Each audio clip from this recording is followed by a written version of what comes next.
Iran যুদ্ধের উত্তেজনার মধ্যেই যুক্তরাষ্ট্রের রাজধানী ওয়াশিংটনে একটি গুরুত্বপূর্ণ সেনা ঘাঁটিতে রহস্যজনক ড্রোন উঠতে দেখা গেছে। এতে করে যুক্তরাষ্ট্রের ভূখণ্ডে বড় ধরনের নিরাপত্তা উদ্বেগ তৈরি হয়েছে। ইরান যুদ্ধের মধ্যে ড্রোনটি কিভাবে যুক্তরাষ্ট্রের সেনা ঘাঁটির কাছাকাছি এলো তা নিয়ে তৈরি হয়েছে সন্দেহ। এছাড়া মার্কিন সেনা ঘাঁটির এত কাছে কারা এই ড্রোন ওড়ালো তা নিয়েও উদ্বেগের মধ্যে পড়েছে ওয়াশিংটন। মার্কিন সংবাদ মাধ্যম দ্য ওয়াশিংটন পোস্টের এক প্রতিবেদন অনুযায়ী ফোর্ট ম্যাকনিয়ার নামের এই ঘাঁটির ওপর গত 10 দিনে একাধিক রহস্যময় ড্রোন উঠতে দেখা গেছে। এই ঘাঁটিতেই বর্তমানে বসবাস করছেন মার্কিন পররাষ্ট্রমন্ত্রী মার্কো রুবিও এবং প্রতিরক্ষামন্ত্রী পিট হেগসেথ।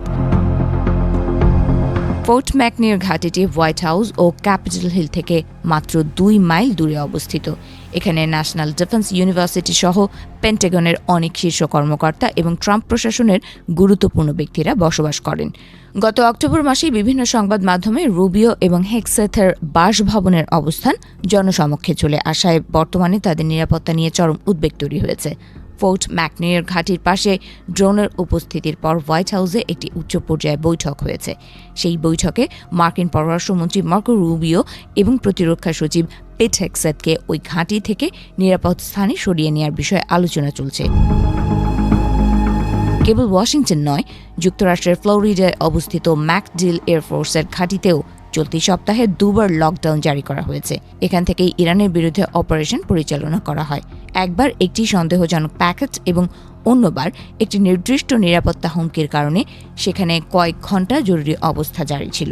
বর্তমানে এই ড্রোন এবং রহস্যময় প্যাকেটগুলোর উৎস সন্ধানে তদন্ত শুরু করেছে এফবিআই।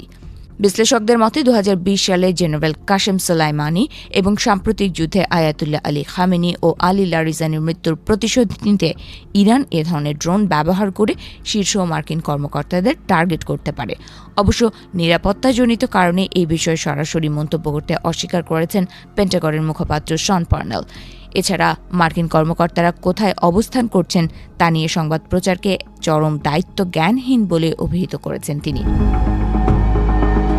তবে বর্তমান পরিস্থিতিতে বোঝা যাচ্ছে ইরান যুদ্ধের উত্তাপ এখন কেবল মধ্যপ্রাচ্যে সীমাবদ্ধ নেই।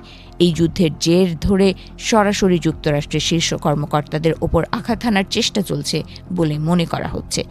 এদিকে চলমান যুদ্ধের জেরে ওয়াশিংটনের ভেতরে সেনা ঘাঁটিতে রহস্যজনক ড্রোন ওড়ার মধ্যেই দুঃসংবাদ পেয়েছে যুক্তরাষ্ট্র।